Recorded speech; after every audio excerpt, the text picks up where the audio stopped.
Subscribe कीजिए science first channel को और लेटेस्ट साइंस एवं फिजिक्स के वीडियो सबसे पहले देखने के लिए बेल आइकन को दबाना ना भूलें।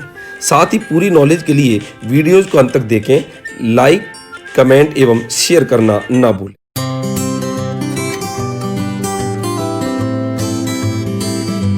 नमस्कार दोस्तों, स्वागत है आपका साइंस फर्स्ट चैनल के अंदर। दोस्तों, आज हम कक्षा 12 में फिजिक्स विषय की बात करेंगे। जैसा कि आप सभी जानते हो, कक्षा 12 एक बोर्ड एग्जाम है और ये अपने आप में काफी महत्व रखती है। इसके महत्व रखने का, इसको इतना ज्यादा गंभीरता से लेने के अनेकों कारण हैं, लेकिन प्रमुख कारणों की यदि अपन बात करें तो कक्षा 12 के बाद में आपको अनेक प्रतियोगी परीक्षाओं से आगे बढ़ने के लिए, अपने कैरियर को और आगे बढ़ाने के लिए अनेक प्रकार की प्रतियोगी परीक्षाओं से गुजरना पड़ता है। और उन प्रतियोगी परीक्षाओं का जो सिलेबस है उसमें कक्षा 12 का एक बहुत बड़ा हिस्सा उसमें समावेशित है। होने को तो कक्षा 11 का भी है। कक्षा 11 के बहुत सारे बिंदुओं को आपने पिछले वीडियोस के माध्यम से देखा है और उसको समझा है। अब हम कक्षा 12 जो है इसको तो चूंकि अभी स्टार्ट ही कर रहे हैं, तो यहां पर इसमें इतनी गंभीरता से इसको अपन लें ताकि आपकी 12वीं कक्षा बहुत ढंग से मजबूत हो जाए। तो वो जो प्रतियोगी परीक्षाएं, जैसे साइंस बायो के बच्चे को एमबीबीएस में दाखिले के लिए नीट के एग्जाम से गुजरना पड़ता है, जैसे साइंस मैथमेटिक्स के बच्चे को अच्छी इंजीनियरिंग के कॉलेजेस के अंदर, यूनिवर्सिटीज के अंदर एडमिशन लेने के लिए उसको आईआईटी से गुजरना पड़ता है, या आईआईटी के अंदर उसका एडमिशन नहीं होता तो एमएनआईटी में वो एडमिशन लेता है, या वो स्टेट की जो इंजीनियरिंग कॉलेजेस के अंदर एडमिशन लेता है, उसके लिए उसको प्रतियोगी परीक्षाओं से गुजरना पड़ता है। इसके अलावा यदि अन्य फील्ड की बात करें कि डिफेंस के अंदर यदि उसको अच्छी प्रोफाइल पर जाना है तो उसको नेशनल डिफेंस एकेडमी एनडीए के अंदर गुजरना पड़ता है। और इसके अलावा भी यदि अन्य बात करें कि फार्मासिस्ट के अंदर, रेडियोग्राफी के अंदर है, इस प्रकार के कोर्सेज के अंदर भी ये कक्षा 12 जो है ये बहुत बड़ा अपने आप में एक आधार रखती है। तो एक तो आपको आने वाली प्रतियोगी परीक्षाओं में ये तैयार करती है, नंबर 1। नंबर 2, दूसरा इसका कारण है इसको क्यों गंभीरता से लें। आप सोचिएगा, ये कक्षा 12 जो है आपके स्कूल स्तर की अंतिम परीक्षा है। बच्चा जब जन्म लेता है तो पहली कक्षा, दूसरी कक्षा इस प्रकार से चलता है। अब कक्षा 12 जो है ये आपके स्कूल स्तर की अंतिम क्लास है। इसके बाद में स्कूल वाला चैप्टर क्लोज हो जाता है। अब कॉलेज वाला चैप्टर या यूनिवर्सिटी का जो चैप्टर है वो चालू हो जाता है। तो आपको ये सोचना चाहिए कि यार स्कूल स्तर पर अंतिम जो क्लास है उसके अंदर तो पूरी ताकत से हम काम करें। और नंबर 3, इस कक्षा 12 में यदि आप एक अच्छी परसेंटेज लेके आते हो तो भले ही हो सकता है कि उस परसेंटेज का डायरेक्ट कहीं पर कोई फायदा न मिले, हो सकता है कि आपको सीधा उस परसेंटेज से कहीं दाखिला नहीं मिल रहा हो, लेकिन एक चीज बहुत ध्यान रखना, यदि आपकी परसेंटेज अच्छी आती है, भले ही वहां पर प्रतियोगी परीक्षा है, आपको इस परसेंटेज को सीधे रूप में कोई भी वहां पर नहीं ले रहा है, आपको एडमिशन में नहीं ले रहा, आपको कह रहा है कि नहीं आप तो परीक्षा दीजिएगा उसके बाद में हम आपको एडमिशन देंगे, लेकिन इसकी जो परसेंटेज है ये आपको अंदर से कॉन्फिडेंस देगी। आप सोचिएगा कि यदि आप 12th के अंदर 90%, 92%, 93% लेके आते हैं तो सोचिएगा कितना बड़ा आपके अंदर एक कॉन्फिडेंस होगा। और आप यदि कम परसेंटेज लेके आते हैं तो आप में कॉन्फिडेंस जो है ये आपको डेवलप करना पड़ेगा, फिर बढ़ाना पड़ेगा। तो एक अच्छे कॉन्फिडेंस के लिए भी एक अच्छी परसेंटेज होना आवश्यक है। अब हम अपन ये नहीं सोचे कि परसेंटेज क्या आएगी, कैसे आएगी। आपका केवल इतना सा काम है कि आप रेगुलर जो है, जो पढ़ाया जा रहा है उसको रेगुलर पढ़ते चले, अपने आप परसेंटेज बढ़ती जाती है और अपने आप जो सोचते हैं ना उससे भी कहीं ज्यादा परसेंटेज मिलती है। इसलिए परसेंटेज की चिंता न करें। एक आप इतना सा तो ध्यान रखें कि हमको अच्छा स्कोर पैदा करने के लिए क्या तरीके अपनाने हैं, लेकिन अपन उस स्कोर को दिमाग में हावी न होने दें। केवल मात्र आप उस रेगुलरिटी जो आपको बताया जा रहा है उस पाठ्यक्रम से लगातार जुड़े रहें, ऑटोमेटिक आपकी परसेंटेज वहां पर बहुत ही ज्यादा ढंग से आप जो सोचते हो उससे भी कहीं ज्यादा अच्छी होगी। बच्चों, ये जो कक्षा 12 है, इस कक्षा 12 की यदि अपन बात करें तो इस कक्षा 12 में 2 तरह के बोर्ड सामान्यतः होते हैं। एक तो होता है सीबीएसई बोर्ड और एक होता है स्टेट बोर्ड। स्टेट बोर्ड में यदि अपन बात करें राजस्थान के रेस्पेक्ट में तो यहाँ पर Rajasthan board of secondary education, जिसको अपन आरबीएससी या अपन हिंदी के अंदर इसको बोलते हैं माध्यमिक शिक्षा बोर्ड, मासीबो, माध्यमिक शिक्षा बोर्ड राजस्थान अजमेर। तो यहाँ पर 2 तरह की बोर्ड होती है। ये आपको थोड़ा सा मैं स्ट्रक्चर बता रहा हूं, उसके पश्चात अपन पर्टिकुलर चैप्टर के ऊपर आएंगे, लेकिन आपको सब कुछ बातों का बोध हो, पता हो, उसके लिए अपन बात कर रहे हैं। तो 2 तरह की बोर्ड होती है, या तो होती है CBSE central board of secondary education, या होती है Rajasthan board of secondary education माध्यमिक शिक्षा बोर्ड अजमेर। अच्छा, ये जो सीबीएसई और आरबीएसई दोनों में कक्षा 12 का सेम ट्रैक है। आप कहोगे गुरुजी सेम ट्रैक, 100 नंबर की आपके फिजिक्स होती है। अपन बात फिजिक्स विषय की कर रहे हैं, तो फिजिक्स जो है ये 100 नंबर की इसमें होती है और इसमें भी 100 नंबर की होती है। तो फिजिक्स के जो मार्क्स है वो आपके कितने के हैं, दोनों में ही 100 नंबर के। तो पहली बात आपको ये पता होना चाहिए दोनों में सेम स्कोर है। नंबर 2, ये जो 100 है ये 100 टूटते हैं 70 और 30 में। यहां भी ऐसे ही टूटते हैं 70 और 30 में। आप कहोगे गुरुजी 70 और 30 में टूटते हैं, इसका मतलब क्या है?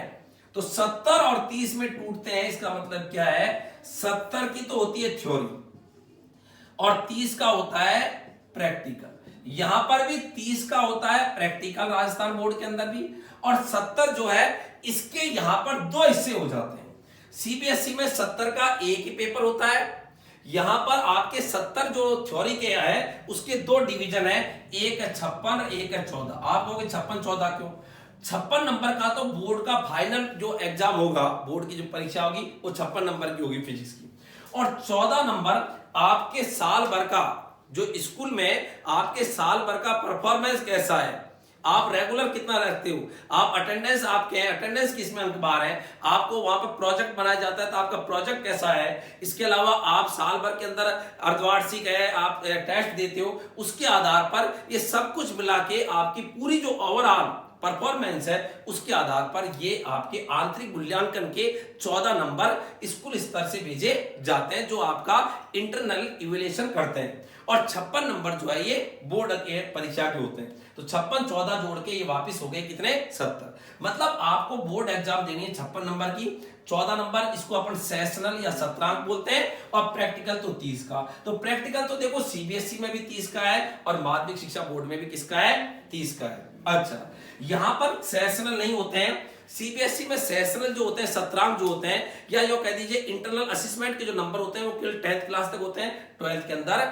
नहीं होते हैं। अच्छा, एक चीज और है, यहां पर पूरे राजस्थान के बच्चों का सबका एक जैसा पेपर आता है, लेकिन यहां पर सीबीएसई के अंदर सेट सिस्टम होते हैं। सेट सिस्टम का मतलब होता है जैसे 3 सेट 4 सेट इस प्रकार से सेट बना लेते हैं, और सेट के अंदर एक ए सेट, बी सेट, सी सेट, डी सेट, उनके अंदर सेट वाइज क्वेश्चंस में भी थोड़ा थोड़ा सा चेंज होता है। अर्थात कोई जरूरी नहीं है कि जिस बच्चे के ए सेट आया और जिसके बी सेट आया उसके भी वैसे ही क्वेश्चन आए, उसके कुछ अलग ही क्वेश्चन वहां पर देखने को मिल सकते हैं। तो यहां पर सेट सिस्टम भी होते हैं, अर्थात पेपर अलग अलग प्रकार के मिल सकते हैं बच्चों को, लेकिन यहां पर यह है कि पूरा पेपर एक ही होता है। तो ये आपको ओवरऑल पता होना चाहिए। अभी तक जैसे 3 सेट है, आगे हो सकता है इस बार इसमें बता रहे हैं सीबीएसई में और ज्यादा सेट कर रहे हैं ताकि बच्चों को अलग अलग को सबको अलग अलग वहां पर मिले। तो ये आपके 2 तरह की बोर्ड के मैंने आपको बताए थे, सीबीएसई और आरबीएसई, आपको ओवरऑल पता होना चाहिए। अब यहां पर बात ये करें कि ये जो सीबीएसई आरबीएसई है इसमें अपन यदि पर्टिकुलर राजस्थान के रेस्पेक्ट की बात करें तो ये जो 56 नंबर है, आपको मैं बताऊं गई बार भी बहुत सारे बच्चों ने 56 में से 56 नंबर, बोर्ड का 56 का ही पेपर है, 56 में से 56 नंबर बच्चे लेके आए थे। 56 में से 56 मतलब एक तरह से 100% स्कोर हुआ उनका फिजिक्स के अंदर। अब ये 100% स्कोर फिजिक्स में कैसे हो, उसके लिए मुख्य चीज है कि जो पढ़ाया जा रहा है उसमें रेगुलरिटी रखें, और पढ़ाई जो है उसको मजे के तौर पर समझे। ये कोई बोरियत थोड़ी है कि पढ़ रहे हैं, आनंद लो इसके अंदर, तो कि भाई कैसे चीजें क्या होती है बस दिमाग में डिजाइन कर लो। अब यहां पर एक चीज आपको और बता दूं कि ये जो फिजिक्स कक्षा 12 की है इसमें 3 तरह के मेनली पोर्शन होते हैं, चाहे वो सीबीएसई हो और चाहे वो आरबीएसई हो, राजस्थान बोर्ड हो। 3 तरह के मेनली पोर्शन क्या होते हैं? नंबर 1 पहला होता है थ्योरेटिकल पोर्शन। थ्योरेटिकल पोर्शन में क्या होता है, जैसे आपसे किसी से परिभाषा पूछ ली, आपसे कोई किसी का नाम पूछ लिया, आपसे किसी उपकरण का नाम पूछ लिया, आपको बता दिया कि ये प्रयोग जो है इसके अंदर क्या क्या खूबियां होती है, आपसे किसी चीज की विशेषताएं पूछ ली। तो ये जो क्वेश्चंस होते हैं, आपसे कोई सुमेलन करा दिया कि बताओ इन 4 चीजों को इनसे मैच करो, तो ये जो चीजें हैं ये आपके थ्योरेटिकल कॉन्सेप्ट के अंदर आती है। दूसरा जो पोर्शन होता है वो होता है डेरिवेशन। डेरिवेशन का मतलब होता है टू डिराइव एनीथिंग, अर्थात किसी चीज को निकालना, डिराइव करना, और इन डेरिवेशन में अपन एक सूत्र की स्थापना करते हैं, ये दूसरा पोर्शन होता है डेरिवेशन।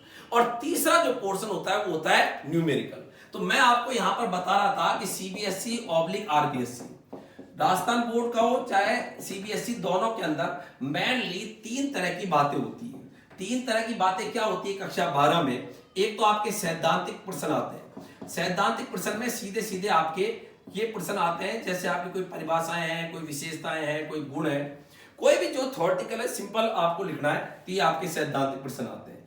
दूसरे जो आपके आते हैं वो आते हैं डेरिवेशन।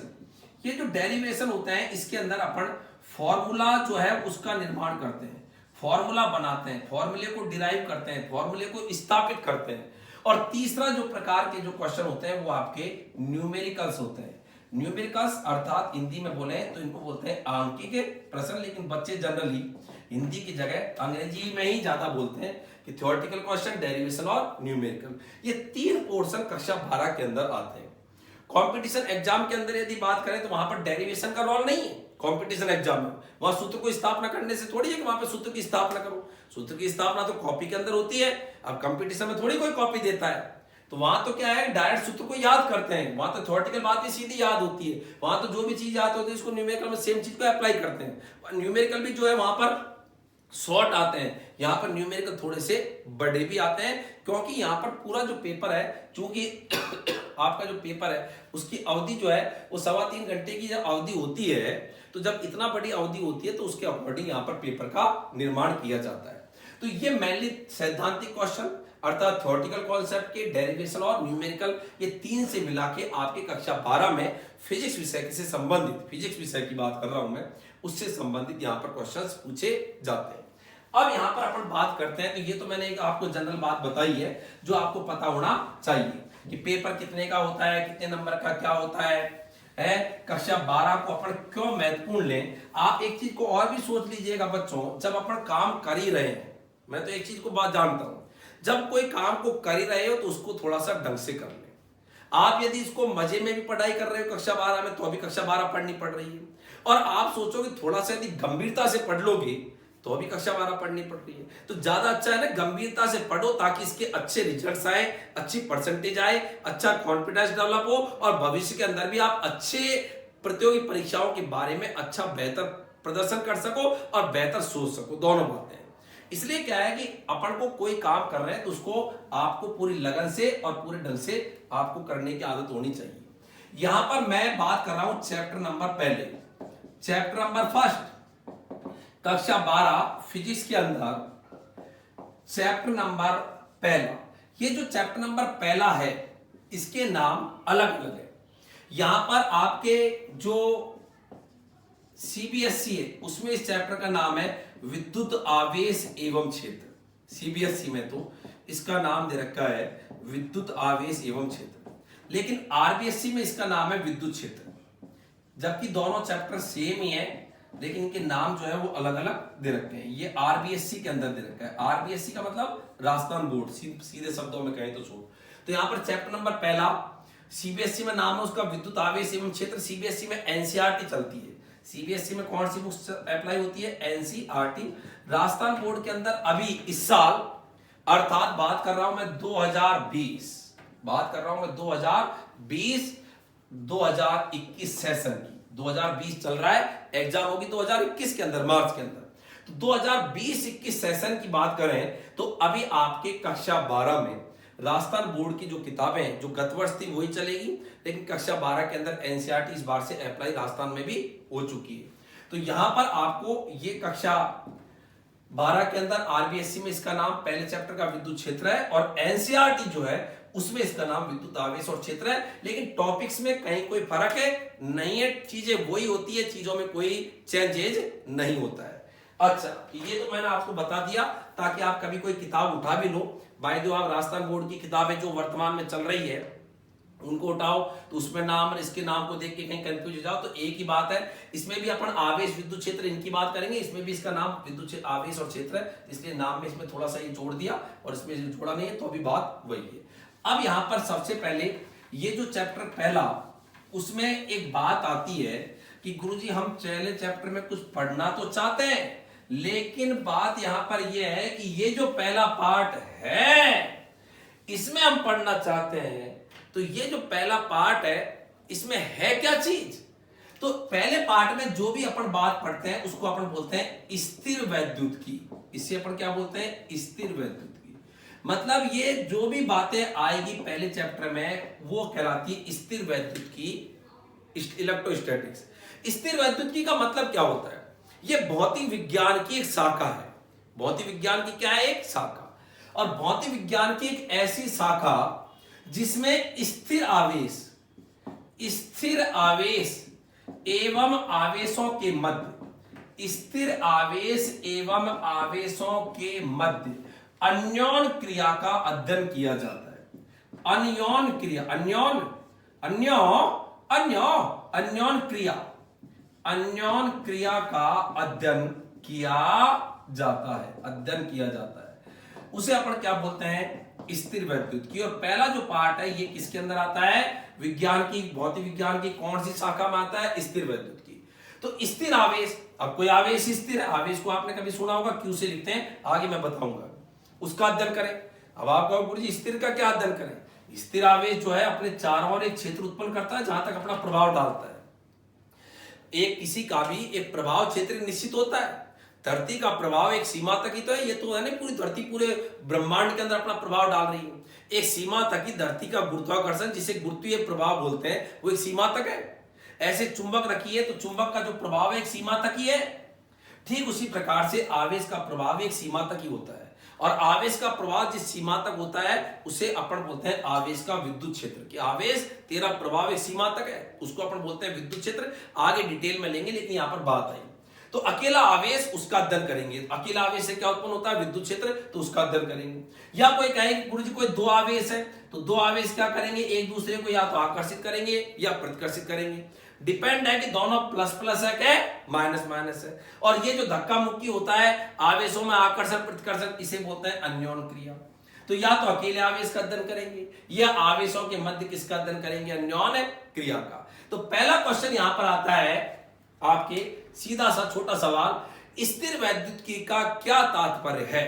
तो आप बोलोगे स्थिर वैद्युतिकी में स्थिर आवेश एवं आवेशों के मध्य अन्योन क्रिया का अध्ययन किया जाता है। तो यह है भौतिक विज्ञान की शाखा। स्थिर वैद्युतिकी क्या है, फिजिक्स की एक ब्रांच है, भौतिक विज्ञान की वह शाखा, भौतिक विज्ञान की वह शाखा जिसमें, और मैंने स्पष्ट परिभाषा लिख दी है पूरी, इसमें कि आपको पूरा अच्छे से क्लियर हो जाए।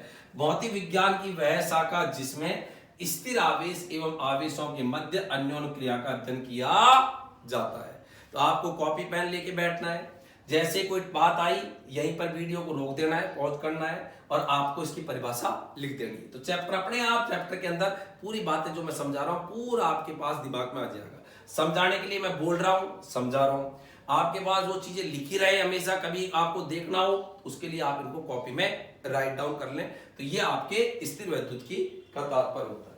अच्छा, अब यहां पर बात आती है गुरुजी, अब आगे बात क्या है। तो अब देखो, सबसे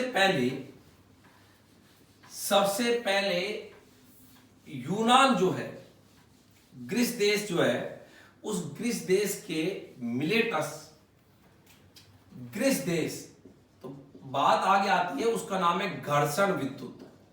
अगली जो बात है उसका नाम पहले हेडिंग डाल रहा हूं मैं, घर्षण विद्युत। देखो क्या है, देखो यहां पर आप एक बात याद रखो, जैसे ही एक बात याद रखो, इसको दिमाग में याद करना, बस ये टॉपिक कंप्लीट हो जाएगा। जैसे ही अपन रगड़ेंगे ना किसी वस्तु को, जैसे ही अपन रगड़ेंगे ना, वस्तु रगड़ते ही आवेशित हो जाएगी। जैसे ही वस्तु को रगड़ेंगे, रगड़ते ही वस्तु, अगली वस्तु क्या हो जाएगी, आवेशित। और जैसे ही वस्तु आवेशित हो जाएगी, वस्तु आकर्षित करने लग जाएगी हल्की चीजों को। तो मैंने आपको 3 शब्द बोले, जैसे किसी वस्तु को रगड़ोगे, वस्तु को रगड़ते ही वस्तु आवेशित करने लग जाएगी, और जैसे ही वस्तु आवेशित हो जाएगी, रगड़ते ही वस्तु आवेशित हो जाएगी, और जैसे ही वस्तु आवेशित होगी, वस्तु हल्की वस्तुओं को, वो जो वस्तु है वो हल्की वस्तुओं को अपनी ओर क्या करने लग जाएगी, आकर्षित। 3 बात याद रखो, रगड़ना, ये पहला काम है, रगड़ो, रगड़ते उसको चार्ज कर दो, जैसे रगड़ोगे रगड़ते अगली चार्ज हो जाएगी। अगली कौन है यहाँ पर, वस्तु। जैसे वस्तु को रगड़ेंगे, रगड़ते वस्तु चार्ज हो जाएगी, और जैसे वस्तु चार्ज हो जाएगी अर्थात आवेशित हो जाएगी, आवेशित को अंग्रेजी में चार्ज बोलते हैं, जैसे वस्तु आवेशित हो जाएगी वस्तु आकर्षित करने लग जाएगी। ये की बात यहां पर आती है। तो ये तीन शब्द आपको पहले दिमाग में होना चाहिए। आपको मैं हल्का सा ये भी बता दूं, जैसे कभी आप देखना गुब्बारे को, एक फूले हुए गुब्बारे को, इस टॉपिक को शुरुआत करो उससे पहले इस फूले हुए गुब्बारे को आप कपड़े से रगड़ना और रगड़ने के बाद में आप दीवार पर लेके जाना, चिपक जाएगा। क्योंकि जैसे ही रगड़ा, रगड़ते ही गुब्बारा बताओ क्या हो गया, आवेशित। और आवेशित होते ही बताओ गुब्बारा क्या हो जाएगा, आकर्षित। तो गुब्बारा क्या हो जाएगा, आकर्षित। या आप यो देखो, और देखो, आपको उदाहरण बताओ, जैसे कंगा है, कंगा है, कंगे को बालों से आप घर्षण कराओ, और घर्षण कराओ अर्थात रगड़ो, रगड़ते ही कंगा क्या हो जाएगा, आवेशित हो जाएगा। और जैसे ही कंगा आवेशित होगा तो बताओ कंगा क्या करेगा, कागज है, तिनके हैं, इनको अपने और क्या करने लग जाएगा, आकर्षित। तो यही मैंने बोला था, वस्तुओं को रगड़ने से वस्तुएं आवेशित होती है और आवेशन के कारण आकर्षण का गुण उत्पन्न होता है। आवेशन के कारण किसका गुण उत्पन्न होता है, आकर्षण का। और यह घटना कहलाती है घर्षण विद्युत। घर्षण से वस्तु का आवेशित होना, उसी का नाम है घर्षण विद्युत। क्योंकि जहां आवेश आएगा वहां से शब्द जनरेट होता है विद्युत।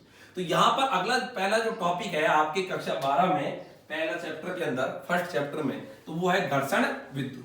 तो घर्षण विद्युत का मतलब शॉर्ट में मैं क्या बताऊं, घर्षण से वस्तुओं का आवेशित होना, घर्षण से वस्तुओं का आवेशित होना, घर्षण से वस्तुओं का आवेशित होना, बताओ क्या कहलाता है, घर्षण विद्युत कहलाता है। आगे तो लिख लोगे, घर्षण विद्युत कहलाता है। घर्षण से वस्तुओं का आवेशित होना क्या कहलाता है, घर्षण विद्युत।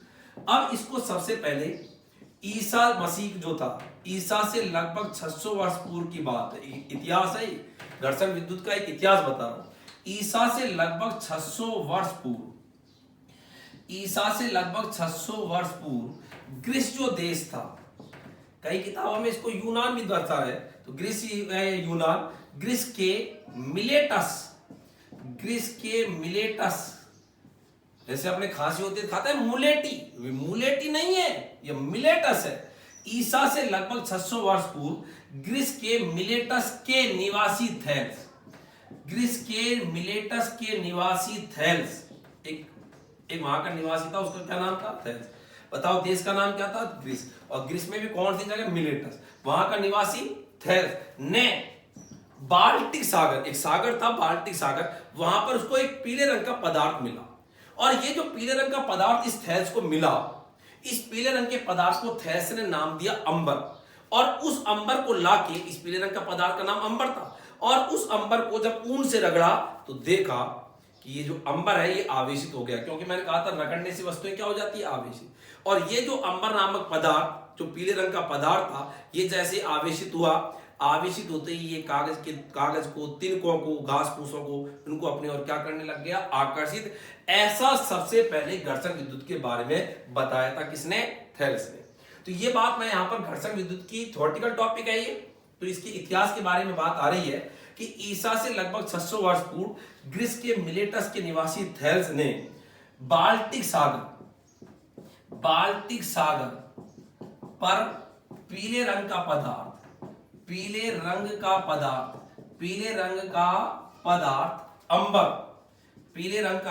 अंबर को जब ऊन से रगड़ा,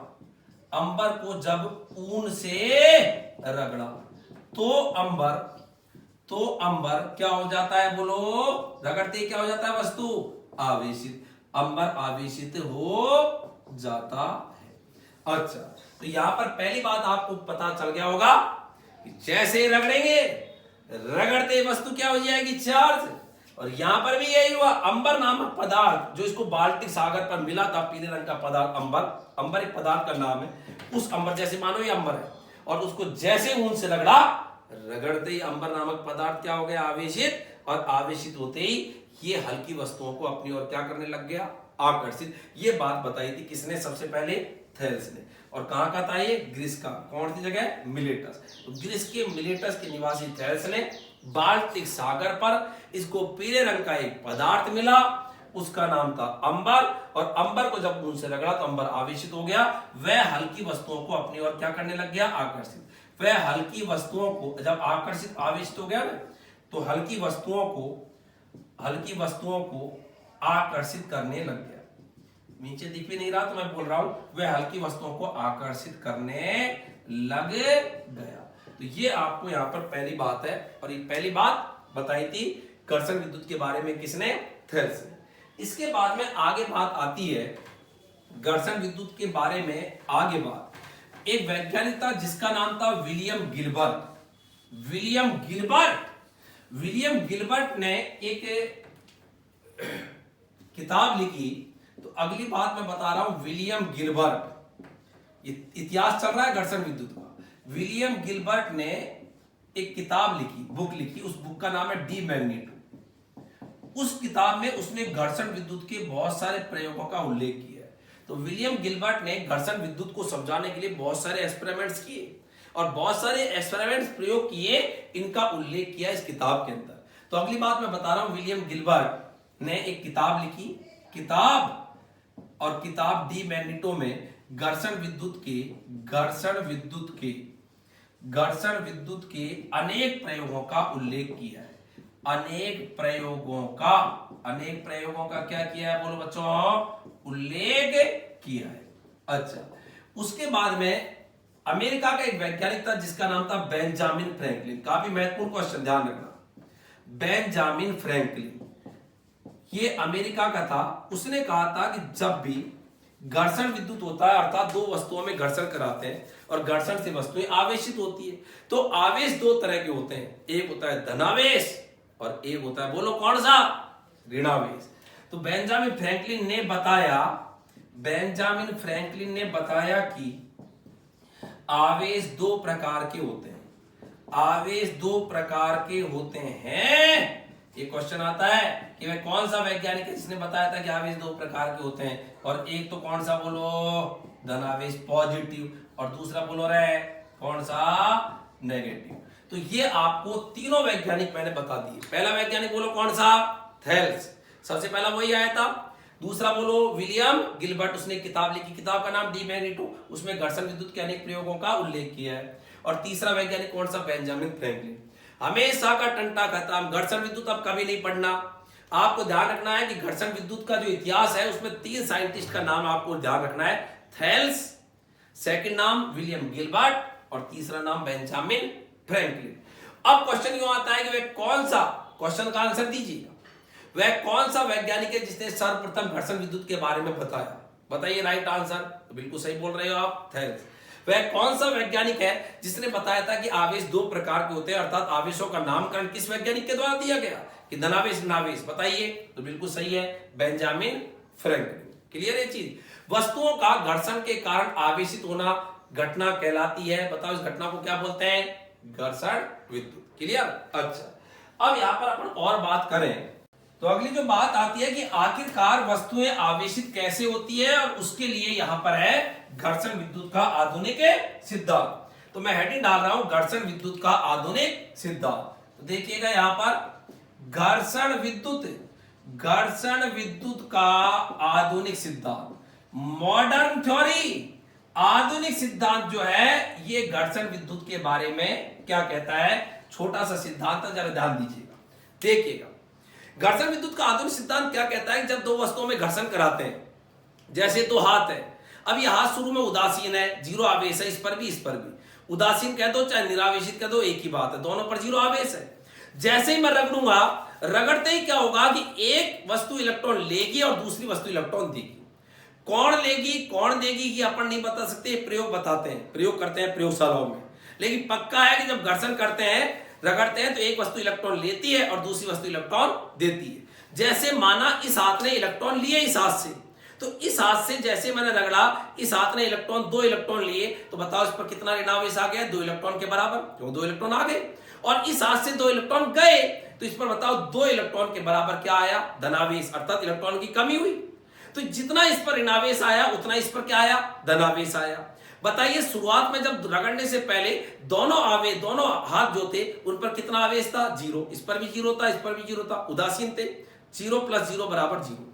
रगड़ने के बाद में क्या हुआ? एक ने इलेक्ट्रॉन लिए और जितना इस पर ऋणावेश आया इलेक्ट्रॉन के कारण, उतना ही इस पर धनावेश आया। इस पर -2 इलेक्ट्रॉन के बराबर, इस पर +2 इलेक्ट्रॉन, क्योंकि इलेक्ट्रॉन की कमी तो +2 इलेक्ट्रॉन, और -2 + 2 जोड़ोगे तो अभी मान क्या आएगा? 0। इसका मतलब रगड़ने से पहले भी कुल आवेश दोनों पर जीरो था, रगड़ने के बाद में एक वस्तु भले ही ऋणावेशित हुई, दूसरी धनावेशित हुई, लेकिन आवेश अभी भी क्या है बच्चे लालो, जीरो है। इसका मतलब आवेश को न तो उत्पन्न कर सकते हैं, न आवेश को नष्ट कर सकते हैं, और यह कहलाता है आवेश संरक्षण नियम। तो घर्षण विद्युत का आधुनिक सिद्धांत क्या होता है कि जब दो वस्तुओं के मध्य घर्षण कराते हैं तो इलेक्ट्रॉनों के आदान प्रदान के कारण जो वस्तु इलेक्ट्रॉन लेती है वह ऋणावेशित, और जिस वस्तु से इलेक्ट्रॉन जाते हैं वह धनावेशित होती है। यही घर्षण विद्युत का आधुनिक सिद्धांत कहलाता है। तो मैं यहां पर लिख रहा हूं घर्षण विद्युत का आधुनिक सिद्धांत। जब दो वस्तुओं के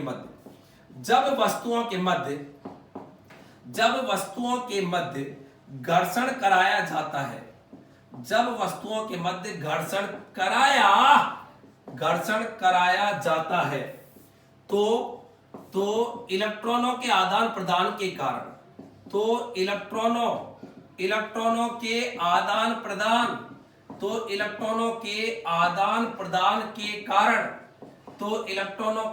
प्रदान के कारण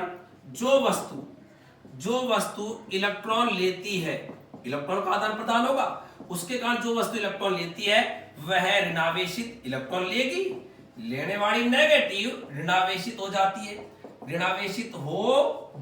है, तथा जो वस्तु इलेक्ट्रॉन देती है, दो वस्तु इलेक्ट्रॉन देती है, वह बताओ क्या हो जाती है, धनावेशित हो जाती है। ऐसे कर दिया, डॉट डॉट का मतलब या पूरा लिख दो, चलो ये हो जाती है। और यही कहलाता है घर्षण विद्युत का आधुनिक सिद्धांत कि जब दो वस्तुओं के मध्य घर्षण कराया जाता है तो इलेक्ट्रॉनों के आदान प्रदान के कारण जो वस्तु इलेक्ट्रॉन लेती है, लेने वाली तो ऋणावेशित और देने वाली क्या हो जाती है, धनावेशित, और इसी को कहते हैं घर्षण विद्युत का आधुनिक सिद्धांत। अब यहां पर अगली जो बात आती है, तो अपन ने देखो अभी तक पढ़ा कि स्थिर वैद्युत की क्या होती है, फिर घर्षण विद्युत का इतिहास पढ़ा, और फिर पढ़ा घर्षण विद्युत का आधुनिक सिद्धांत। अच्छा, अब यहां पर आगे जो बात है वो है घर्षण विद्युत के महत्वपूर्ण प्रयोग। ऐसे कौन कौन से प्रयोग हैं जो आपकी किताबों में पाठ्यक्रम में दिए हुए हैं जो घर्षण विद्युत के इंपॉर्टेंट प्रयोग कहलाते हैं। तो यहां पर मैं हेडिंग डाल रहा हूं घर्षण विद्युत के महत्वपूर्ण प्रयोग। घर्षण विद्युत के महत्वपूर्ण प्रयोग, जैसा कि बच्चे लालो आप सभी जानते हो कि जब वस्तुओं को रगड़ते हैं तो एक धनावेशित एक ऋणावेशित। अब कौन धनावेशित कौन ऋणावेशित ये अपन नहीं कह सकते ना, ये प्रयोगशालाओं में प्रयोग से पता चलता है। इसलिए यहां पर कुछ प्रयोग आपको बताएं कि जब इनको रगड़ते हैं तो कौन धनावेशित और कौन ऋणावेशित, ये आपको पता होना चाहिए। प्रयोग नंबर पहला, जब कांच की छड़ को, ये कांच की छड़ है, कांच की छड़, जब कांच की छड़ को सिल्क के कपड़े से, माना ये सिल्क का कपड़ा है, सिल्क का कपड़ा, जब कांच की छड़ को सिल्क के कपड़े से रगड़ते हैं तो सिल्क क्या करता है, कांच की छड़ से इलेक्ट्रॉन लेके खुद तो क्या हो जाएगा बोलो, ऋणावेशित, और इस पर क्या आ जाएगा, उतना ही क्या आ जाएगा बोलो, धनावेशित। जितना इस पर ऋणावेश आया उतना इस पर क्या आया, धनावेशित। इसका मतलब इसने इलेक्ट्रॉन लिए, सिल्क ने इलेक्ट्रॉन लिए तो सिल्क तो ऋणावेशित, और कांच से इलेक्ट्रॉन गए तो कांच क्या हो गया, धनावेशित। तो आपको ध्यान रखना है कि जब कांच की छड़ और सिल्क के कपड़े में घर्षण कराते हैं तो कांच की छड़ तो धनावेशित और सिल्क का कपड़ा क्या हो जाता है, ऋणावेशित। प्रयोग नंबर दूसरा, दूसरे प्रयोग में जब एबोनाइट की छड़, जब एबोनाइट की छड़ को जब अपन ऊन से रगड़ते हैं, ये ऊन है ऊन, तो यहां पर अब क्या होता है, इस प्रयोग में जब रगड़ा तो ऐसा देखा गया प्रयोगशालाओं में कि एबोनाइट ने ऊन से इलेक्ट्रॉन लिए, और लिए तो बताओ एबोनाइट तो क्या हो गया, ऋणावेश, और बताओ ऊन क्या हो गई बोलो, धनावेशित। एबोनाइट ने इलेक्ट्रॉन लेके ऋणावेश और ऊन क्या हो गई, धनावेशित हो गई। तो आपको पहला प्रयोग तो एक कांच की छड़ और सिल्क का कपड़े का ध्यान रखना है कि कौन धनावेशित कौन ऋणावेशित, और दूसरा प्रयोग ऊन और एबोनाइट का रखना है। अब तीसरा यहां पर बात बताना, यदि मेरे पास दो कांच की छड़ है, माना ये दो कांच की छड़ है और ये सिल्क का कपड़ा है, इससे मैंने इसको रगड़ा, अब कांच की छड़ को सिल्क के कपड़े से रगड़ेंगे तो ये भी धनावेशित और ये भी धनावेशित, और दोनों धनावेशित छड़ों को मैं पास पास लाऊं तो बताओ ये क्या करेगी, भगेगी एक दूसरे से। इसका मतलब क्योंकि इस पर भी धनावेश इस पर भी धनावेश, अर्थात समान आवेशों में प्रतिकर्षण होता है, सजातीय आवेशों में क्या होता है, प्रतिकर्षण। लेकिन यदि मैं एक एबोनाइट की छड़ जो ऊन से रगड़ी हुई है, एक कांच की छड़ जो सिल्क के कपड़े से रगड़ी हुई है, दोनों को पास पास लाऊं, इनको, ये जो है ये आपकी कांच की छड़ है, ये सिल्क से रगड़ी हुई है, ये एबोनाइट की छड़ है लाल वाली, ऐसे याद रख लो, जो ऊन से रगड़ी हुई है। तो इनको दोनों को रगड़ के मैं लेके आया दोनों छड़ों को पास पास। अब बताओ इस पर तो है कैसा प्लस आवेश कांच की छड़ है, और इस पर क्या है माइन। बताओ पास पास लाऊंगा तो क्या होगा, आकर्षण। इसका मतलब विजातीय आवेशों में क्या होता है, आकर्षण होता है। तो यहां पर यह भी आपको इन प्रयोगों से पता चला कि एक जैसी दो कांच की छड़ जो सिल्क के कपड़े से रगड़ी हुई है को पास पास लाने पर प्रतिकर्षण, जबकि कांच की छड़ को सिल्क के कपड़े से रगड़ने पर और एबोनाइट की छड़ को ऊन से रगड़ने पर यदि कांच की छड़ और एबोनाइट को पास पास लाते हैं तो इनमें आकर्षण होता है, जो साफ जाहिर करता है कि सजातीय आवेशों में प्रतिकर्षण और विजातीय आवेशों में क्या होता है, आकर्षण होता है। तो यहां पर अपन एक महत्वपूर्ण बात लिख रहे हैं कि सजातीय आवेशों में, सजातीय मतलब एक ही प्रकार की, सजातीय आवेशों में प्रतिकर्षण, सजातीय आवेशों में प्रतिकर्षण एवं विजातीय आवेशों में, विजातीय आवेशों में क्या होता है बोलो, आकर्षण होता है, अट्रैक्शन होता है, आकर्षण होता है। तो ये भी आपको ध्यान रखना है जो भी पता चला है। अच्छा, अब यहां पर एक आपको मैं ऐसी तालिका बता रहा हूं जिसमें से आपके परीक्षा में ये पूछता है कि कौन धनावेशित और कौन ऋणावेशित है, वो आपको इस तालिका से याद हो जाएगी। तो घर्षण विद्युत में आवेशन होने पर एक तालिका है, तो यहां पर हेडिंग डाल रहा हूं, घर्षण विद्युत में वस्तु के आवेशन होने पर तालिका, वस्तु के आवेशन होने पर घर्षण विद्युत, जब घर्षण विद्युत हुआ, विद्युत घर्षण कराया, उसमें वस्तु के आवेशन होने पर एक तालिका बना रहा हूं, आवेशन होने पर कौन धनावेश और कौन ऋणावेश होता है। तो ये तालिका यहां पर देखिएगा, जरा ध्यान दो। यहां पर तो मैं लिख रहा हूं धनावेशित, इधर तो मैं लिख रहा हूं, और इधर मैं लिख रहा हूं ऋणावेशित, क्योंकि आपको पता है कि जब अपन घर्षण कराते हैं तो एक वस्तु धनावेशित होती है, एक ऋणावेशित, ये प्रयोगों से पता चलता है। तो इधर तो मैं लिख दिया धनावेशित और इधर मैं क्या लिख दिया, ऋणावेशित। अब बताओ अभी अपन ने क्या क्या देखा। नंबर 1 बताइए, कांच की छड़ और सिल्क के कपड़े को रगड़ा, तो बताओ कांच की छड़ क्या हुई थी, धनावेशित। तो इधर क्या लिख दूं मैं, बोलो कांच की छड़, कांच की छड़ को बताओ मैंने किधर लिख दिया, जल्दी बोलो, धनावेशित। और सिल्क के कपड़े को बताओ मैंने किधर लिख दिया, ऋणावेशित, सिल्क का कपड़ा। अच्छा, दूसरा अपन ने प्रयोग अभी क्या किया था, बताओ एबोनाइट की छड़ को किससे रगड़ा था, ऊन से। तो एबोनाइट की छड़ क्या हुई थी, ऋणावेशित। तो एबोनाइट को तो ऋणावेशित की तरफ लिख दूं, माइनस की तरफ। तो एबोनाइट की छड़ को यदि अपन ने किससे रगड़ा, बोलो ऊनी कपड़े से, ऊनी कपड़ा, ऊनी है उससे रगड़ा। तो बताओ एबोनाइट की छड़ तो ऋणावेशित, तो ऊनी कपड़ा धनावेश। एबोनाइट की छड़ की जगह परीक्षा में यदि प्लास्टिक की छड़ कहे तो अभी उत्तर यही होगा, प्लास्टिक की छड़ को ऊन से रगड़ो। चाहे अंबर को ऊन से रगड़ो, अंबर जो बाल्टी सागर पर आपको पता है, थैस ने बताया था, विमन बताया था, या रबड़ से रगड़ो, रबड़ हो। तो यहां पर तीनों बात याद रखना, ऊनी कपड़ा हो, ऊनी कपड़े को एबोनाइट से रगड़ो, चाहे ऊनी कपड़े को प्लास्टिक से रगड़ो, चाहे ऊनी कपड़े को अंबर से रगड़ो, और चाहे ऊनी कपड़े को रबड़ से रगड़ो, सभी ये सबकी सब चीजें ऋणावेशित, तो ऊनी कपड़ा क्या होता है, धनावेशित। अच्छा, इसके बाद में नंबर 3, तीसरी बात, यदि अपन बिल्ली को पकड़ के और प्लास्टिक की छड़ से रगड़े, बिल्ली को पकड़ के यदि अपन प्लास्टिक की छड़ से रगड़े, इसमें एक कॉलम और है, तो एक कॉलम आपको और मैं इसमें बता रहा हूं। नंबर 3 यहां पर नीचे क्या है दिखेगा नहीं, इसलिए इसको मिटा के मैंने वापस है। तो यहां पर वापस एक कॉलम और बच रहा है, 2 तो मैंने बता दिए, तीसरा कॉलम इधर तो अपन ने बताओ क्या लिखा था, अभी बोलो धनावेशित, और इधर बोलो क्या लिखा था अपन ने, बोलो ऋणावेशित। तो मैंने 2 बातें तो समझा दी तालिका में। अब ये तालिका की नंबर तीसरी बात, धनावेशित मतलब पॉजिटिव और नेगेटिव। यदि बिल्ली को पकड़ के और प्लास्टिक की छड़ से रगड़े, अब ये कोई बिल्ली है और ये बिल्ली को पकड़ लिया और पकड़ के और उसको एक प्लास्टिक की छड़ से अपन ने रगड़ा, बिल्ली पूंछ हिला रही है, बढ़िया सुहात हो रही है उसकी, अच्छा लग रहा है, रगड़ रहा है तो उसको बढ़िया लग रहा है, आराम से पूंछ हिला रही है। लेकिन थोड़ी देर बाद में बिल्ली भाग गई। बात आप यहां पर ये आती है, गुरुजी बिल्ली भाग क्यों छूटी, क्या बिल्ली को अच्छा नहीं लग रहा था प्लास्टिक की छड़ से रगड़ रहे थे? तो बिल्ली इसलिए भाग गई कि थोड़ी देर तक तो बिल्ली वहां पर बिल्ली को बढ़िया लग रहा था, लेकिन थोड़ी देर बाद में बिल्ली ने सोचा कि उल्टा मुझे देने की जगह मुझसे ही ले रहा है। यहां पर हुआ क्या कि ये जो प्लास्टिक की छड़ है, जो ये व्यक्ति है, ये प्लास्टिक की छड़ से बिल्ली को रगड़ रहा है, बिल्ली है ही, और ये बिल्ली को जो प्लास्टिक छड़ से रगड़ते हैं तो प्लास्टिक की छड़ बिल्ली से इलेक्ट्रॉन लेती है। तो बताओ प्लास्टिक की छड़ तो क्या हो जाती है, ऋणावेशित, और बिल्ली के बाल क्या हो जाते हैं, बोलो धनावेशित। बिल्ली सोचेगी कि उल्टा मुझको इलेक्ट्रॉन देने की जगह मुझसे इलेक्ट्रॉन ले रहा है, और मुझसे इलेक्ट्रॉन लेके बिल्ली के जो फर है, बिल्ली की जो खाल है, उससे प्लास्टिक की छड़ तो क्या हो जाती है, ऋणावेशित, और बिल्ली जो है वो बताओ क्या हो जाती है, धनावेशित।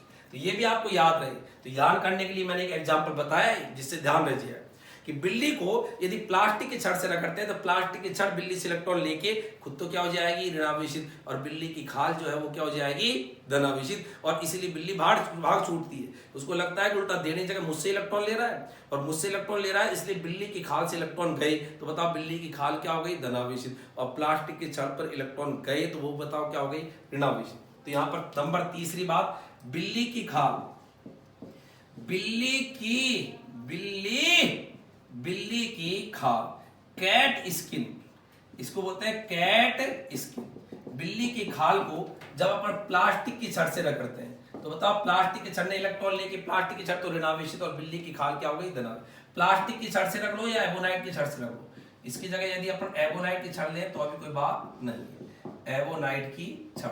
इसी प्रकार से एक बात और है, यदि अपन कंगे को ले लें, यहां पर कंगा ले लें और यहां पर अपने बाल ले लें तो अभी यही है, अर्थात कंगा ऋणावेशित और बाल क्या होंगे, अपने धनावेशित होंगे। तो ये आपके कहलाता है घर्षण विद्युत के, वस्तु में घर्षण विद्युत की घटना में वस्तु के आवेशन होने पर कौन धनावेशित होती है और कौन ऋणावेशित है। तो बताओ इस तालिका में कितने टोटल बात आई थी, 3। तो 2 बात अभी इससे पहले समझा दी, एक ही थी। अच्छा, अब यहां पर बात ये आती है गुरुजी कि आखिरकार ये घर्षण विद्युत तो चलो समझ में आ गई। घर्षण विद्युत का मतलब घर्षण के कारण वस्तुओं का आवेशन होना कहलाता है घर्षण विद्युत। लेकिन आखिरकार ये आवेशन, आवेश शब्द है क्या, जिसको आप बार बार बोल रहे हो, आवेश, आवेशन, ये शब्द क्या है। तो अगला जो हेडिंग डाल रहा हूं मैं यहां पर, उसका नाम है आवेश। आवेश, और इसको अंग्रेजी में अपन बोलते हैं चार्ज। आवेश को क्या बोलते हैं, चार्ज। इसको छोटे क्यू से भी दर्शाते हैं और बड़े क्यू से भी दर्शाते हैं, दोनों ही सिंपल सही है। वैसे तो इसकी कोई एग्जैक्ट डेफिनेशन नहीं है आवेश की, लेकिन मोटे तौर पर इसकी परिभाषा यह है कि वस्तुओं पर, किसी भी वस्तु पर इलेक्ट्रॉन की अधिकता या कमी होना वस्तु का आवेशित होना कहा जाता है। यदि किसी पर न तो अधिकता इलेक्ट्रॉन की न कमी है तो उसे क्या बोलेंगे, निरावेशित। और यदि इलेक्ट्रॉन की अधिकता है या इलेक्ट्रॉन की कमी है तभी तो अपन कहेंगे आवेशित। इलेक्ट्रॉन की अधिकता है तो कहते हैं ऋणावेशित, इलेक्ट्रॉन की कमी है तो धनावेशित। तो आवेश की परिभाषा यही है कि इलेक्ट्रॉन की अधिकता एक्सिस या इलेक्ट्रॉन की कमी, वही वस्तु का क्या कहलाता है, आवेशन। तो परिभाषा इसकी बेसिक है, किसी वस्तु पर, मैं लिख रहा हूं यहां पर, किसी वस्तु पर इलेक्ट्रॉन की अधिकता या कमी, किसी वस्तु पर इलेक्ट्रॉन की अधिकता या कमी, किसी वस्तु पर इलेक्ट्रॉन की अधिकता या कमी को ही, इलेक्ट्रॉन की अधिकता या कमी को ही वस्तु का आवेशन कहा जाता है, या वस्तु आवेशित कही जाती है। वस्तु का चार्ज, वस्तु का आवेशन कहा जाता है। किसी वस्तु पर इलेक्ट्रॉन की एक्सिस अधिकता है या उस पर कमी है, यही वस्तु का आवेशन होना कहा जाता है। न तो किसी पर वस्तु पर, कोई वस्तु ऐसी है जिस पर न तो इलेक्ट्रॉन की अधिकता है न कमी है, तो फिर वो क्या कहलाती है, निरावेशी। आवेश जो है इसको Q से लिखते हैं, छोटे Q बड़े Q से, और आवेश का सूत्र क्या होता है, Q बराबर Ne। तो याद रखना, इसको बोलते हैं क्यों नहीं, मैंने बोला भी इलेक्ट्रॉन की अधिकता है कमी। ई का मतलब इलेक्ट्रॉन की कितनी संख्या है, इलेक्ट्रॉन कितने कम ज्यादा है, इसलिए एन से गुणा कर दिया, तो इलेक्ट्रॉनों की संख्या ही एक तरह से आवेश है। और आवेश धनावेश भी है और आवेश ऋणावेश भी है। तो आवेश का फॉर्मूला हो गया Q बराबर Ne। क्यों नहीं, छोटे बच्चे होते हैं ना, छोटे बच्चों के नाक आ जाती है, और जब नाक आती है तो जब एकदम सांस छोड़ते हैं तो एक बबल सा बन जाता है, एक फबूला बन जाता है ऐसे नाक में, जैसे वो सांस छोड़ते हैं ऐसे।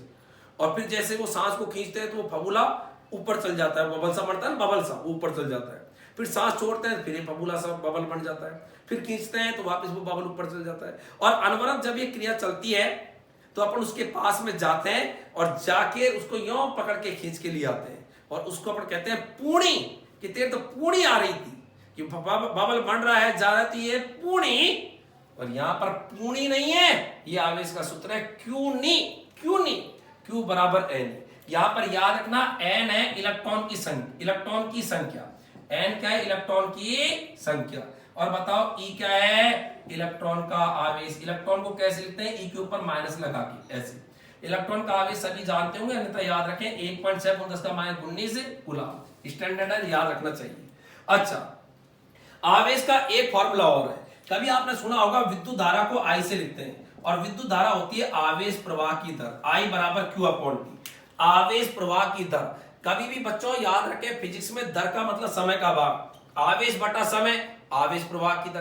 तो आवेश प्रवाह की दर, दर का मतलब समय का भाग कहलाता है विद्युत धारा, आवेश प्रवाह की दर विद्युत धारा। तो बताओ यहां से आवेश Q बराबर क्या हो जाएगा, IT। तो दूसरा फॉर्मूला आवेश का हो गया Q बराबर IT इट। तो याद रखें, आवेश का सूत्र होता है Q नी और एक होता है Q बराबर IT इट। IT इट में याद रखें, I जो है ये तो है विद्युत धारा, कोई कहे I क्या है, विद्युत धारा, इलेक्ट्रिक करंट, विद्युत धारा, विद्युत है, और ये IT क्या है यहां पर बोलो, समय। तो आवेश के दोनों सूत्र याद हो गए, Q नी और एक आवेश का सूत्र है Q बराबर IT, दो सूत्र है। अच्छा, अब यहां पर बात ये आती है, इस आवेश की कोई दिशा नहीं होती है, और इस आवेश की कोई दिशा नहीं होती, इसीलिए आवेश जो है ये अदिश राशि है। आवेश कैसी राशि है बच्चों, अदिश। तो अगली बात यहां पर लिख रहा हूं मैं, आवेश अदिश राशि है, इसकी कोई दिशा नहीं होती, स्केलर क्वांटिटी है ये, अदिश राशि है। कैसी राशि है ये, अदिश। अच्छा, इसके बाद में एक महत्वपूर्ण बात आती है, वो है आवेश के मात्रक। तो यहां पर मैं एडिट डाल रहा हूं, ये काफी इंपॉर्टेंट है, पूछ सकते हैं परीक्षा में, और वो है आवेश के मात्रक। अपन किसी भी टॉपिक में इतनी पूर्णता प्राप्त कर लेंगे कि जिसके बाद में कुछ बचता ही नहीं है। इसलिए आप लगातार यहाँ पर जो वीडियो है उसके माध्यम से कनेक्ट रहें और लगातार रेगुलर पढ़ाई को जारी रखें, उससे पढ़ाई धीरे धीरे पूरी तरह से अध्यारोपित हो जाएगी, कोई भी चीज आपको कठिन नहीं लगेगी। आवेश के मात्रक और चीजों को सीखो, होता कैसे है, अपने आप जैसे क्रिएटिव बनो कि इससे ये निकला, ये निकला, ये हुआ, ये हुआ, अपने आप आपकी हैबिट बन जाएगी। बताओ, आवेश के दो सूत्र है, Q नी और Q बराबर IT। तो मात्रक में ये काम में लेते हैं Q बराबर IT फॉर्मूला, इट वाला। इससे क्या है, इजीली निकल जाता है। कैसे, नंबर 1, एसआई पद्धति में, एसआई पद्धति का मतलब होता है सिस्टम ऑफ इंटरनेशनल, अंतरराष्ट्रीय पद्धति में। देखो आवेश को Q, आवेश का Q, इसका मात्रक निकाल रहे हैं, आवेश का Q का। विद्युत धारा का मात्रक होता है एम्पियर और समय का होता है सेकंड। एम्पियर गुणा सेकंड को ही बोलते हैं कूलाम, और कूलाम को C से लिखते हैं, जैसे प्रकाश के वेग को C से लिखते हैं, इसी प्रकार से कूलाम का सिंबल भी क्या होता है, C। तो आवेश का एसआई पद्धति में मात्रक होता है एम्पियर गुणा सेकंड। ये अपने आप में क्वेश्चन है, एम्पियर गुणा सेकंड का मतलब क्या होता है, कूलाम। नंबर 2, सीजीएस पद्धति की बात करें, सेंटीमीटर ग्राम सेकंड पद्धति में, और सीजीएस पद्धति में आवेश का जो मात्रक है याद करने की जरूरत नहीं है, सिंपल याद रखो, कूलाम से पहले स्टेट लगा दो, स्टेट, तो याद रह जाएगा स्टेट कूलाम। स्टेट का मतलब राज्य नहीं होता कि आप कौन से स्टेट से हो, यूपी से हो कि राजस्थान से हो कि बिहार से हो, तो स्टेट कूलाम। स्टेट कूलाम कोई ईएसयू या इसी को फ्रैंकलिन कहते हैं, तो इसके तीनों नाम सही है, ईएसयू कह दो या स्टेट कूलाम कह दो या फ्रैंकलिन कह दो। फ्रैंकलिन के बारे में मैंने आपको बताया था, फ्रैंकलिन वह साइंटिस्ट था जिसने बताया था, बेंजामिन फ्रैंकलिन, जिसने बताया था कि आवेश दो प्रकार के होते हैं, धनावेश और ऋणावेश। नंबर 3, ये इंपॉर्टेंट है, अलग से भी पूछता है, ये इंपॉर्टेंट कर रहा हूं, आवेश का सबसे बड़ा मात्रक, आवेश का सबसे बड़ा लौठा, सबसे बड़ा मात्रक, और आवेश का सबसे बड़ा मात्रक होता है राडे, और पूरा बोले तो फैराडे, बड़ा F से लिखते हैं, फैराडे। फैराड नहीं है ये, फैराड तो विद्युत धारिता का मात्रक है, कभी पढ़ेंगे अपन, कंडेंसर कैपेसिटर नहीं होते पंखों में, कूलर में कंडेंसर कैपेसिटर, उनकी धारिता को मापते हैं अपन फैराड के अंदर, ये फैराड नहीं है, ये क्या है, फैराडे। तो आवेश का सबसे बड़ा मात्रक होता है क्या, फैराडे। तो तीनों मात्रक याद रहे, एसआई पद्धति में कूलाम, सीजीएस में स्टेट कूलाम, ईएसयू या फ्रैंकलिन एक ही बात है, और आवेश का सबसे बड़ा मात्रक फैराडे। फ्रैंकलिन को FR से लिखते हैं, F और छोटा R ऐसे लिख देते हैं, कई बार फ्रैंकलिन को FR का मतलब फ्रैंकलिन। अच्छा, अब यहां पर बात आती है गुरुजी, इनमें संबंध क्या है। तो यदि अपन इनमें संबंध की बात करें तो यहां पर देखिएगा आवेश के इन मात्रकों में क्या संबंध है।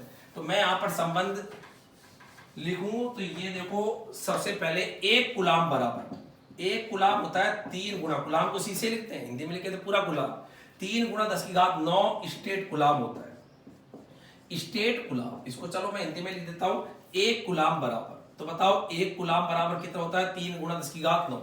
याद रखना, प्रकाश का वेग होता है 3 गुणा 10⁸ मीटर पर सेकंड, और ये 10⁸ नहीं 10⁹। स्टेट कूलाम कह दो, चाहे यहां पर ईएसयू कह दो, चाहे फ्रैंकलिन कह दो, एक ही बात है। तो पहला तो संबंध ये होता है एक कूलाम में इतने कूलाम। दूसरा, एक फैराडे बराबर, एक फैराडे बराबर होता है 96,500 कूलाम। एक फैराडे में कितने कूलाम होते हैं बोलो बच्चों? 96,500 कूलाम। आवेश जो है उसके न्यूमेरिकल की बात करें तो उसमें आपको कैसे कैसे आएंगे वहां पर आवेश, जैसे आएगा वहां पर A1 म्यूसी है, 1 म्यूसी, वहां पर आएगा 1 केसी। तो ये अब आप इनको कैसे करोगे? तो यहां पर देखो 1 म्यूसी, म्यू का मतलब माइक्रो कुलाम, तो 10⁻⁻⁶ कुलाम। 1 किलो कुलाम, तो 1 किलो कुलाम का मतलब 10⁻3, किलो का मतलब होता है 10⁻3 कुलाम। तो याद रखें कि म्यू का मतलब क्या होता है, जैसे 1 मिली कुलाम, मिली का मतलब कितना होता है 10⁻³ कुलाम। 1 मेगा कुलाम, मेगा कुलाम का मतलब 10⁻6 कुलाम। तो याद रखें मिली का मतलब -3, मेगा का मतलब 10⁻6, माइक्रो का मतलब 10⁻6, किलो का मतलब 10⁻3।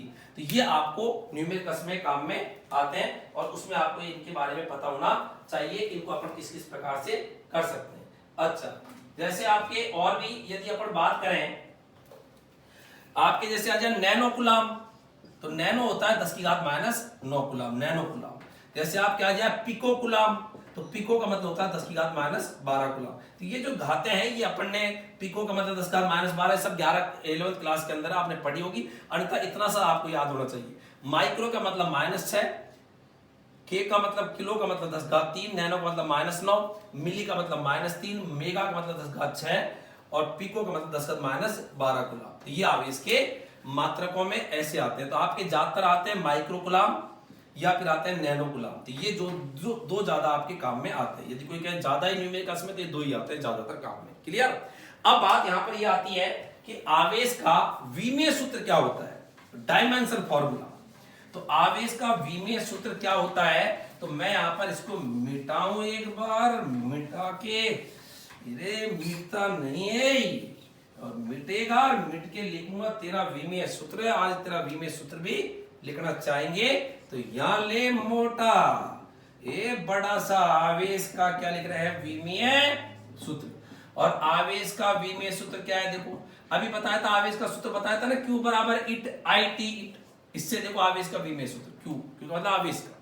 बताओ विद्युत धारा, विद्युत धारा का विमीय सूत्र होता है A1, अकेली है विद्युत धारा तो A1। और समय का विमीय सूत्र होता है T1, क्योंकि विद्युत धारा और समय मूल राशियां हैं। और याद रखना बच्चों, सातों मूल राशि, सातों मूल भौतिक राशियों के कभी भी विमीय सूत्र निकालने नहीं पड़ते, उनके सिंबल ही विमीय सूत्र कहलाते हैं।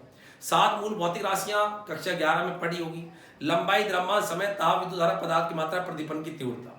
और उसमें आपके विद्युत धारा भी थी, तो विद्युत धारा का सिंबल A1, समय का T1। तो आवेश का विमीय सूत्र याद हो गया, एट याद रखो, एट, AT एट। लेकिन परिपाटी है कि अपन MLT में लिखते हैं, MLT में लिखेंगे तो M नहीं है तो M0, L0, T1 और A क्या लिख देंगे, A1।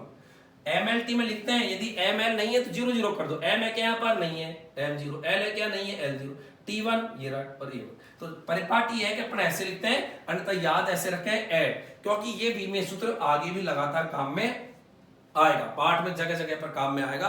तो ये कहलाता है आवेश का विमीय सूत्र। तो आज अपन ने इस पहले चैप्टर के अंदर, जिसका नाम था स्थिर वैद्युतिकी का पोर्शन था और नाम था विद्युत आवेश एवं क्षेत्र, या सिंपल कह दो विद्युत क्षेत्र, इस पार्ट का नाम था। और इसमें जो अपन ने टॉपिक पढ़े हैं, एक बार मैं समराइज करूं 1 मिनट के अंदर ही, तो अपन ने पढ़ा था कि घर्षण विद्युत, घर्षण विद्युत का इतिहास क्या होता है, घर्षण विद्युत का आधुनिक सिद्धांत क्या होता है, फिर अपन ने पढ़ा था कि आवेश क्या होता है, फिर अपन ने देखे थे आवेश के मात्रक क्या होते हैं, और फिर देखा था आवेश का विमीय सूत्र क्या होता है। तो ये अपन ने इस पार्ट के अंदर पढ़ा था। तो आपने इसको अच्छे से भली बात ही समझ लिया होगा। जो भी पढ़ा हूं उसको कॉपी के अंदर आप राइट डाउन कर लें। एक साइंस जो है उसके लिए फिजिक्स में चूंकि बहुत सारी चीजें ऐसी होती है जिसको कि अपन यहाँ पर बोर्ड पर चाहते हुए भी नहीं लिख पाते, तो उनकी कोई PDF है या कोई क्वेश्चन है, उसके लिए टेलीग्राम चैनल पर साइंस फर्स्ट के नाम से है, तो उस पर भी आप लिंक होइएगा, साइंस फर्स्ट टेलीग्राम पर, साइंस फर्स्ट के नाम से। तो टेलीग्राम जैसे आप डाउनलोड कर लोगे मोबाइल में, जैसे व्हाट्सएप डाउनलोड करते हैं ऐसे ही आप टेलीग्राम डाउनलोड कर लो। और टेलीग्राम को डाउनलोड करने के पश्चात जैसे साइंस फर्स्ट आप टाइप करोगे तो मेरी एक प्रोफाइल पिक्चर वहां पर लगी हुई है, तो आपको पता चल जाएगा भाई गुरुजी का यही चैनल है। तो उस साइंस फर्स्ट पर आप जैसे ही उसको आप कनेक्ट हो जाएंगे उसको और उससे लिंक हो जाएंगे, तो आपको वहां पर बहुत सारी चीजें और भी मिलेगी। और लगातार अपने दिमाग को इस प्रकार से बढ़ाते चले। काम अपन 12वीं कक्षा का कर रहे हैं, लेकिन 12वीं कक्षा के काम को यदि लगातार अपन अभी नहीं पढ़ के इसको पढ़े, नवंबर दिसंबर जनवरी में बच्चे पढ़ते हैं, तो तब तक वो क्या है कि इतनी सारी चीजें होती है कि वो चाहते हुए भी नहीं पढ़ पाते। इसलिए रेगुलरिटी पढ़ाई के अंदर रखें ताकि अपन धीरे धीरे बेहतर बन जाए। आगे फिर आपसे मुलाकात होगी। धन्यवाद। जय हिंद, जय भारत।